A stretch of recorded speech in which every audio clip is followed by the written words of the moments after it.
Welcome to Sarasu சமையல். இன்னைக்கு நம்ம வந்து சுதா வீட்டுக்கு வந்திருக்கோம். சுதான்னு வந்து நான் ரொம்ப உரிமையா சொல்றேன்.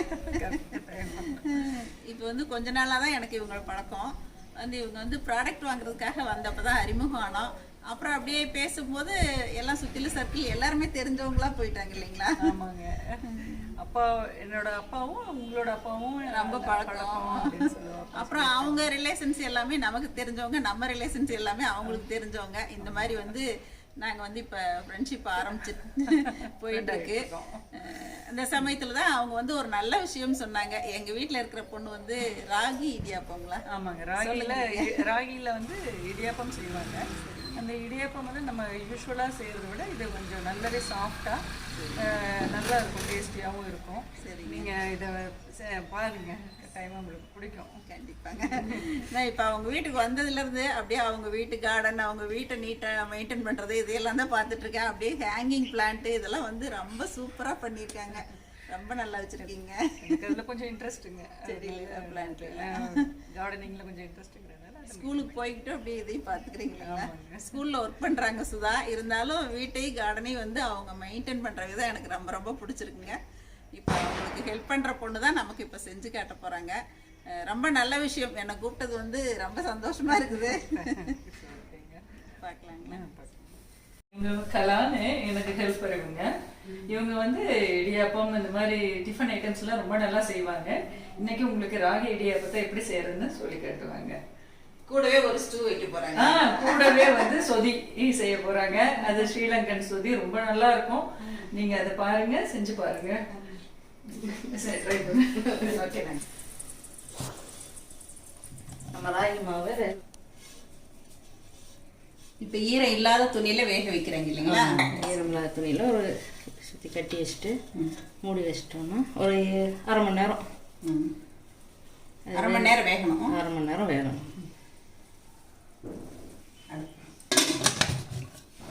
சுதா வந்து எப்பயுமே எங்களோட ப்ராடக்ட்ஸ் வந்து விரும்பி வாங்குவாங்க. அதுவும் இந்த ராகி மாவு இதெல்லாம் ரொம்பவே விரும்பி வாங்குவாங்க. எங்க வீட்டுல நிறைய ஃபுட் ஐட்டம் செய்வோம், அதனால எங்களுக்கு இந்த ராகி மாவு நிறைய தேவைப்படும். இவங்களோட ப்ராடக்ட் ரொம்ப டேஸ்டியா இருக்கு. அதனால அதுலயும் அந்த பொடி ஐட்டம்ஸ், எள்ளு பொடி, சாம்பார் பொடி, இது எல்லாமே எங்க வீட்டுல நாங்க யூஸ் பண்ணிட்டு இருக்கோம். ரொம்ப நல்லா இருக்கு, ரொம்ப டேஸ்டியா இருக்கு. அதாவது அந்த ஆத்தென்டிக் டேஸ்ட் அப்படியே இருக்கு. அந்த காலத்துல எங்களோட வீட்டுல ஆத்தா இவங்க எல்லாம் எப்படி செஞ்சாங்களோ அதே டேஸ்ட்ல இருக்கு.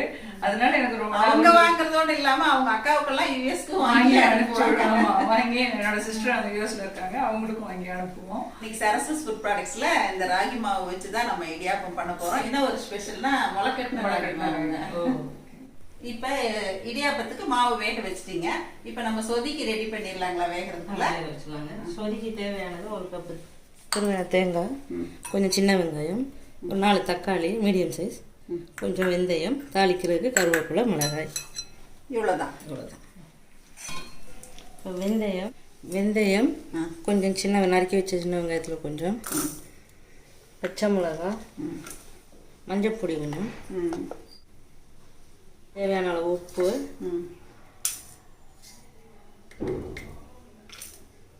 தக்காளி ஒரு 4 தக்காளி போட்டு 4 தக்காளி கொஞ்சம் தண்ணி விட்டு இவ்வளோதையும் வேக வைக்கணும். ஓ சரி, இது வதக்கலாம் வேண்டாம். இது வதக்கல, தாளிச்சு தான் நம்ம போடணும். வேக வச்சுட்டு அப்படியே இப்போ வேக வைக்கணும். வேக வச்சுட்டு தேங்காவை அரைச்சி அதை பால் விட்டுட்டு அப்புறம் நம்ம தாளிச்சு போட்டோம்னா தாளிச்சு எடுத்து வச்சுக்கிட்ட தேங்காயமாக அரைக்கணும். நம்ம சரி, அரைச்சிட்டு தேங்காய் பால் எடுத்துக்கணும். சரி, இதில் ஒரு மூடி அளவுக்கு எடுத்துருக்கீங்க இல்லையா? ஒரு மூடி பெரிய தேங்காயை பால் எடுத்து தேங்காயை அரைச்சி கொஞ்சம் பாலாக எடுத்துக்கணும். இப்போ அரைச்ச தேங்காயை வடிகட்ட போகிறீங்க இல்லையா? தண்ணி ஊற்றிட்டுமா? கொஞ்சம்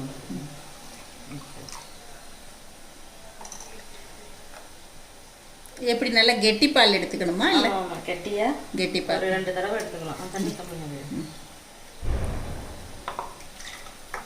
ஸ்ரீலங்காக்காரங்க, அதனால வந்து ஸ்ரீலங்கன் ஸ்டைல தான் இப்போ செஞ்சு காட்டுறீங்க இல்லைங்களா? நானும் அதை சொல்லணும்னு நினைச்சேன். அப்போ நீங்கள் வந்து சிலோன் சமையல்லாம் நிறைய பண்ணுவீங்க இல்லையா?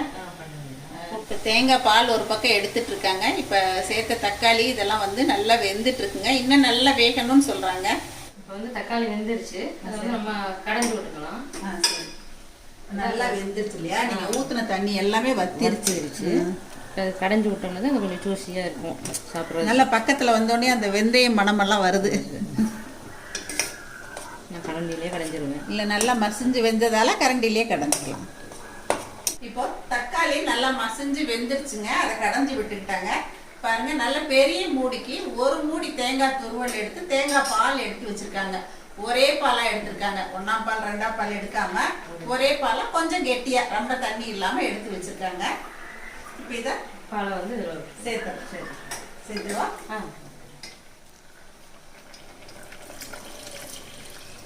எல்லா பாலையும் எல்லாத்தையுமே சேர்த்து. இப்போ வந்து நம்ம இதை கொதிக்க விடக்கூடாது. கொதிச்சா இந்த தேங்காய் பால் தெரிஞ்சிடும். அதனால் கொதிக்க விடாமல் ஒரு 5 மினிட்ஸ் அப்படியே ஆற்றி விட்டுட்டு இருக்கணும். அடுப்பை கொஞ்சம் மீடியம் ஃப்ளேமில் வச்சுக்கலாம். இப்போ இது கொத்தமல்லி இலை இதெல்லாம் எதுவுமே வேண்டாம். அதெல்லாம் வேண்டியதில்லை. நம்ம தாளித்து தான் போட போகிறோம். இது வந்து கொஞ்சம் சின்ன வெங்காயம், ஒரு 3 வரமிளகா, கொஞ்சோண்டு கருவேப்பிலை, கடுகு போட்டு நம்ம தாளித்து சேர்த்தோம்னா சொதி ரெடி. மேலே ஆவி வர்றது தெரியுதுங்களா? அந்த மாதிரி வந்ததும் நம்ம இதை வந்து ஆஃப் பண்ணிக்கலாம். ஆஃப் பண்ணிவிட்டு நம்ம தாளித்து தான் போட போகிறோம். தாளிக்கிறதுக்கு கடலை எண்ணெய் விடுறீங்க? கடலை எண்ணெய். கொஞ்சம் கடுகு போட்டு கடுகு வெடித்ததும் எடுத்து வச்ச வெங்காயம், வரமிளகா, கருவேப்பிலை எல்லாமே சேர்த்து இதை நம்ம தாளித்து அதில் போட்டோம்னா சரி. நல்லா அந்த வெங்காயம் வதங்கி இருந்ததுப்பா. ஆமாம், கொஞ்சம் கண்ணாடி வதங்கினதும் இதில் எடுத்து சேர்த்தாச்சுன்னா நம்மளோட சொதி ரெடி. அவுட்டர் கிச்சனில் தான் இருக்கும். அவுட்டர் கிச்சனே பாருங்கள் எவ்வளோ நீட்டாக வச்சுருக்காங்க பாருங்களேன். தேவையான திங்ஸ் மட்டும் வச்சு ரொம்ப நீட்டாக வச்சுருக்காங்க. இது இப்போ நல்லா வதங்கிடுச்சு. இதை எடுத்து இதில் நம்ம போட்டோம்னா நம்ம சொதி ரெடி. ரொம்ப சூப்பராக சீக்கிரமாக ரெடி பண்ணிட்டீங்க. பாருங்க எவ்வளோ சீக்கிரத்தில் ரொம்ப சிம்பிளாக அதே மாதிரி ரொம்ப சத்தானதை ரெடி பண்ணிட்டாங்க. வெந்திருக்கும். இதை எடுத்து நம்ம சலிக்கணும். இது ஒரு 20 நிமிஷத்துக்கு மேலேயே ஆயிடுச்சு இல்லையா? வெள்ளடியில் சேர்த்து சலிச்சிடணும் இல்லையா? ஆமாம், அதை நல்லா சலிச்சிட்டு தான். மாவு நீங்கள் கொஞ்சம் தான் போட்ட மாதிரி இருக்கு. ஆனால் பொலிவாக அதிகமாக இருக்கு இல்லையா? பொதுவாக ராகிமா அப்படி தான் இருக்கும். அதை விட தண்ணி விட்டு பிழையும் போது இன்னும் அதிகமாக தெரியும். அதிகமாக இப்போ கொஞ்சம் கொஞ்சமாக உடச்சி விட்டுக்கிட்டே சலிச்சுக்கலாம் இல்லையா? ஆமாங்க.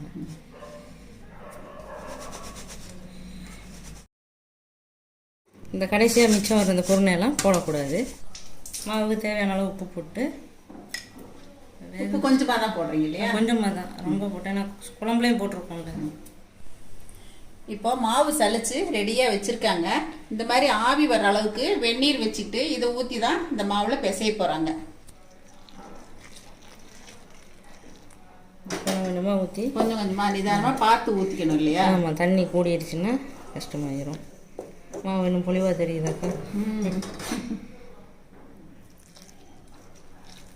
நான் தண்ணி ஜாஸ்தியாக போயிடுச்சுன்னா மறுபடியும் மாவும் போட முடியாது. இது வந்து எல்லாமே வெந்த மாவு இல்லையா? ஆமாம், வேறு மாவு போட்டு சரி. தண்ணி கொஞ்சம் கொஞ்சமாக தான் ஊற்றணும். இப்போ இது கரெக்டான பக்குவம் இருக்குது இல்லையா? ஆமாங்க, சூப்பர். நல்லா கையில் தொடும்போதே நல்லா சாஃப்டாக இருக்குது. இப்போ மாவு இந்த அளவுக்கு நல்லா சாஃப்டாக பிசைஞ்சுக்கிட்டாங்க. கொஞ்சமாக எண்ணெய் தடவிக்கணும் மாவு காயாமல் இருக்கிறதுக்கு, உணர்ந்து போகாமல் இருக்கும் இல்லையா? இந்த இடத்துல குட்டியாக ஒரு அம்மி வச்சுருக்கீங்களே, இதில் அரைப்பீங்களா? அரைப்போம். ரசத்துக்கு அரைப்போம். பார்க்குறதுக்கே அழகாக இருக்கும். இப்போ நம்ம இடியாப்பத்தை புளிச்சுக்கலாம். இந்த கட்டை வந்து ரொம்ப குட்டியாக அழகாக இருக்குது. இது இலங்கையிலேருந்து கொண்டு வர சொல்ல கட்டை. ஓ, நீங்கள் தான் வாங்கி வச்சுருக்கீங்க இதையும்? ஆமாம், சூப்பர். பாருங்கள் எவ்வளோ அழகாக பிழிகிறாங்க. நல்லா சன்னமாக வருதுப்பா. அந்த இடியாப்ப கட்டையில் கொஞ்சம் கொஞ்சமாக மாவு சேர்த்து நிறுத்தி நிதானமாக ரொம்ப பொறுமையாக எல்லாத்தையும் இப்போ பிழிகிறாங்க. எல்லாத்தையும் பிழிஞ்சிட்டாங்க. இதை வேக வச்சிடலாம். அப்படி ஒன்று மேலே ஒன்று வச்சாலாம் ஒன்று நல்லா வெந்துடும் இல்லையா? வெந்துடும். எதுவும் எப்பயும் நீங்கள் ரெகுலராக இந்த மாதிரி 8 பிளேட் வைப்பீங்க. அதான் பாருங்க அப்படியே நல்ல பூ போல எவ்வளோ சன்னமா இருக்கு பாருங்களேன். இந்த பிளேட் அதை விட அழகா இருக்கு. அதுவும் ஸ்ரீலங்கா தட்டு தானா? ஆமாம், அதுவும் ஸ்ரீலங்கா வந்துடும். ஒரு 10 மினிட்ஸ் எந்த போகும். ராகி மாவு கடையில் வாங்குறதுலையுமே செய்யலாம். ராகி மாவு சாதாரண ராகி அரைச்ச மாவுலையுமே இந்த மாதிரி நம்ம செய்யலாங்க. இடியாப்ப கட்டையில் புளிஞ்சு பார்க்கலான்ட்டு பிழிகிறேங்க. சூப்பராக வருதுங்க. நல்லா மாவு ஆறிடுச்சே, பிழி வருமோ என்னவோன்னு நினச்சேன். ஆனால் நல்லா வருது. வேக வச்ச இடியாப்பம் 10 நிமிஷத்தில் நல்லா சாஃப்டாக வெந்துடுதுங்க. இந்த மாதிரி தட்டிட்டாங்க எல்லாத்தையும். மழை நேரத்துக்கு நல்லா சூப்பராக ஒரு டீ போட்டு கொடுத்துருக்காங்க. இஞ்சி டீ போட்டு கொடுத்துருக்காங்க. ரொம்ப நல்லா இருக்கலாம். அதே மாதிரி அவங்க செஞ்ச ராகி இடியாப்பமும் அப்படியே மல்லிகை பூ மாதிரி இருக்குங்க. சாஃப்டாக இருக்கு. சூப்பராக இருக்குப்பா. இப்போ கலா செஞ்ச ராகி இடியாப்பம் ரெடி ஆயிடுச்சுங்க. அப்படியே தொடும்போதே பாருங்க நல்லா சாஃப்ட்டுங்க. சூப்பராக ரெடி பண்ணிட்டாங்க. பக்கத்துலேயே அதுக்கு வந்து ஒரு தேங்காய் பால் ஸ்டூவும் வச்சுருக்காங்க. ரொம்ப அருமையாக வச்சுருக்காங்க. என்னங்க பார்க்கும்போதே சாப்பிடணும்னு தோணுது இல்லைங்களா? இப்போ நம்ம வெந்த இடியாப்பத்தை பார்த்துட்டு இருந்தோம். அதுக்குள்ளே கலா வந்து ஒரு இனிப்பு இடியாப்பத்துக்கு ரெடி பண்ணிட்டாங்க. அது எப்படி ரெடி பண்ணாங்கங்கிறத இப்போ சொல்ல போகிறாங்க. சொல்லுங்க கலா. இந்த சர்க்கரை, நாட்டு சர்க்கரை, கொஞ்சம் ஒரு 3 ஏலக்காய் வச்சு போட்டுருக்கேன். கொஞ்சோண்டு ஒரு சிட்டிகை உப்பு போட்டு கிளறி வச்சு தேங்காய் துருவல் ஒரு மூடி போட்டுக்கிட்டீங்களா? ஒரு மூடி. வெளியில் ஒரே மழைங்க. இப்போ வந்து இனிப்பு இடியாப்பத்தையும் இந்த வாழை இலையில் வச்சு ரெடி பண்ண போகிறாங்க. இப்போ ரெடி பண்ணி வச்சுருக்கேன். இந்த ஸ்வீட்டை வைக்கிறீங்க இல்லையா? ஓ, இதையும் சேர்த்து வேக வச்சுருவீங்க. இதை அடிச்சுக்கணும் அப்படி.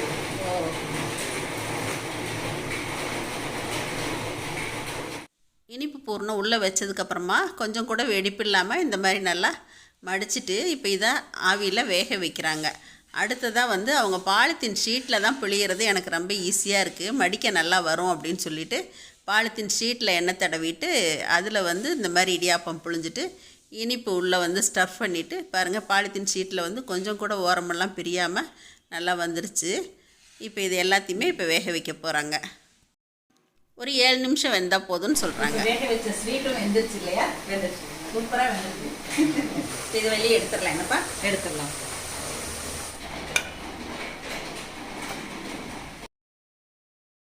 பாருங்கள், ஸ்வீட் இடியாப்பமும் உள்ளே நல்லா ஸ்டஃப் பண்ணி வேக வச்சு கொடுத்துட்டாங்க. இதுவும் நல்லா ரொம்ப சாஃப்டாக வந்திருக்குங்க. ஆனால் ஸ்கூலாக கொஞ்சம் நிறைய விட்டுருக்கோம் இல்லையா?